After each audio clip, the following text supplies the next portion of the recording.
I said to you then that I used the analogy of what our friend Eric Weinstein recently described to me as Jesus smuggling. That it was a consequence of a discussion about biologists. What do you do if you're discussing design, intelligent design? You can be okay as long as your own bandwidth on the issue, as long as your own depth of knowledge on the issue is very considerable. You can be okay discussing that biology with somebody, even a fundamentalist Christian, so long as you can follow every step of the way. But the fear will always be that the moment you're not looking, they're going to smuggle Jesus in.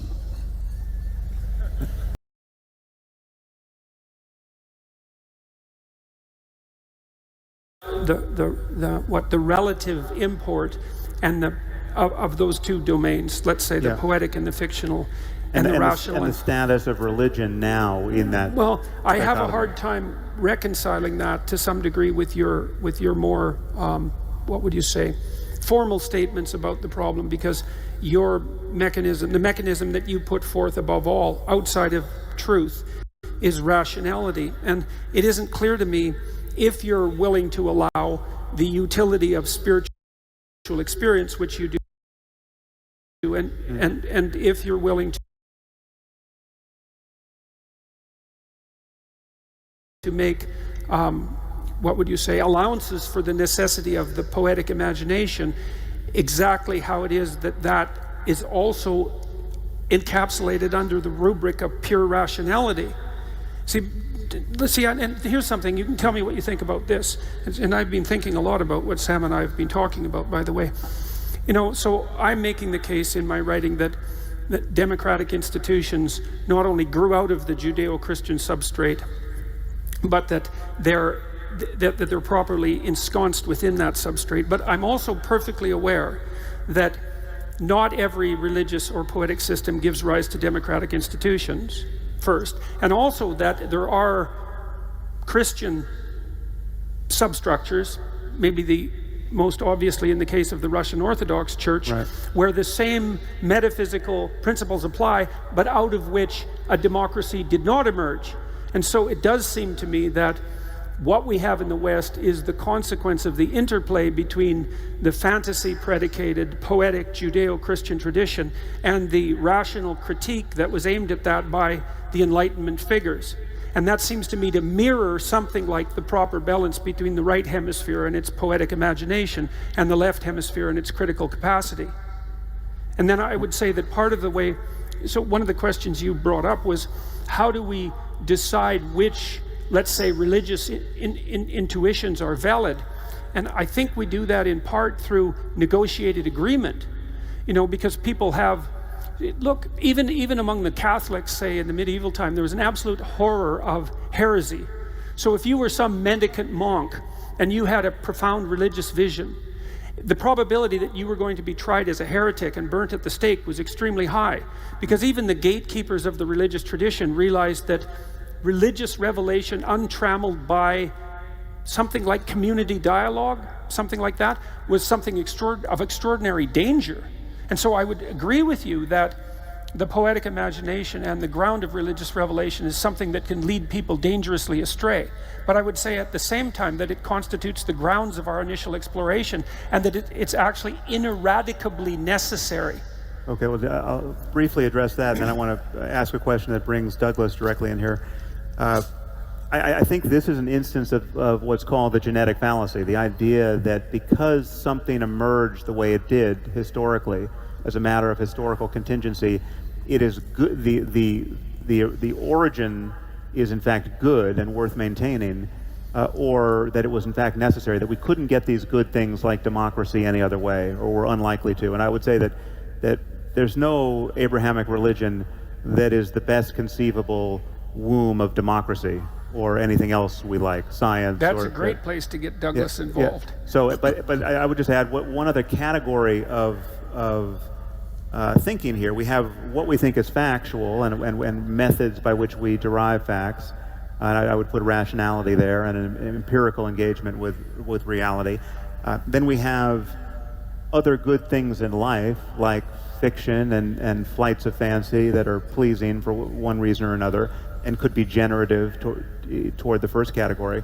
But then we also have, I would acknowledge, and we've spoken about this before, useful fictions and cases, I would, hope rare cases where fiction is more adaptive or more useful than the truth, right? That sometimes the truth can be not worth knowing.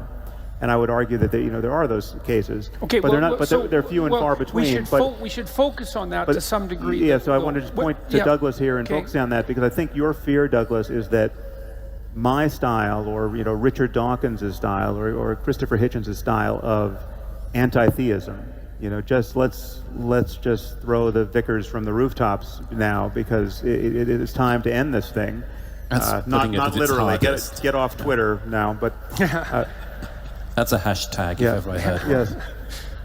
Your concern has been that, and I think Jordan shares this, that so much of what is good in our Western developed societies is, at the very least, maintained by maintaining so-called Judeo-Christian values, or the remnants of. I believe. And that there is a baby in the bathwater that can be difficult to discern, and we can't empty the tub all at once, and this is very much because there's a zero-sum contest with the religious enthusiasm we see coming from the Muslim world, and of course the Muslim world is all over the world at the moment. So in that contest between an older style of religiosity and the theocracy really, and modernity, you are not as eager as I have been to pull up Western religiosity by the roots. Or chuck the vicars. Yes. Yes, I think that's fair. I think I sit metaphorically as well as literally between the two of you. I realized from our conversation in Dublin some of what your concerns are about what Jordan has been saying and what he is saying, and I share some of the concern. I said to you then that I used the analogy of what our friend Eric Weinstein recently described to me as Jesus smuggling. That it was a consequence of a discussion about biologists. What do you do if you're discussing design, intelligent design? You can be okay as long as your own bandwidth on the issue, as long as your own depth of knowledge on the issue is very considerable. You can be okay discussing that biology with somebody, even a fundamentalist Christian, so long as you can follow every step of the way. But the fear will always be that the moment you're not looking, they're going to smuggle Jesus in. Or they'll wait till the moment that you're not comfortable anymore with the argument, the bit when you're at the very end of your cognitive ability, and then they'll, trust me. There's Jesus. Yes. There's Jesus. And one of the things I realized from Dublin was, although I think you may not think that Jordan himself is going to try Jesus smuggling on you, you fear that somewhere down the line from what he's saying, somebody else will do that trick. Yeah, it's worse than that. I actually know the people who are clapping are doing that. I hear from those people on a daily basis, right? So the segment of Jordan's audience that is very happy to be told they can stay on the riverbank of their traditional Christianity for the most part, and they don't have to get into the stream of totally modern, rigorous, rational thinking about everything from first principles, right? That there's something that the Iron Age scribes got right, and it's right for all time. Those are the applause I'm hearing. And however consciously or not, Jordan is telling them it's okay to stick right there with a shard of the cross. Okay, well, in Dublin,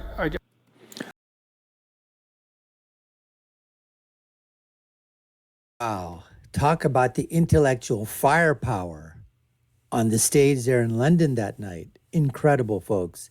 Jordan Peterson, Sam Harris, Douglas Murray in the middle, moderator, and the concept came up of Douglas Murray talking about, Jesus smuggling.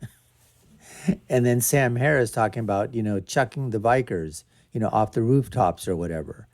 So you definitely have a situation here where you've got Jordan Peterson, who I guess has now re-examined or has come, I think previously, obviously from a Christian background, I believe sort of reevaluating his Christianity and is speaking about it. And then I think you've got Douglas Murray, who is probably more on the agnostic, like sort of in the middle, and then Sam Harris, who's like, completely against it.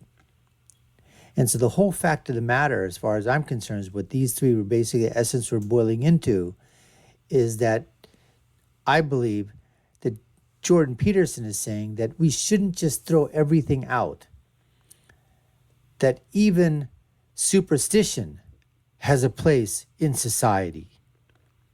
Even atheism, agnosticism, religion, they all have a place in society. And whether or not you care to believe in those things, whichever it may be, they shouldn't be just, chucked aside, so to speak. Whereas Sam Harris is basically saying there is nothing that ever came good.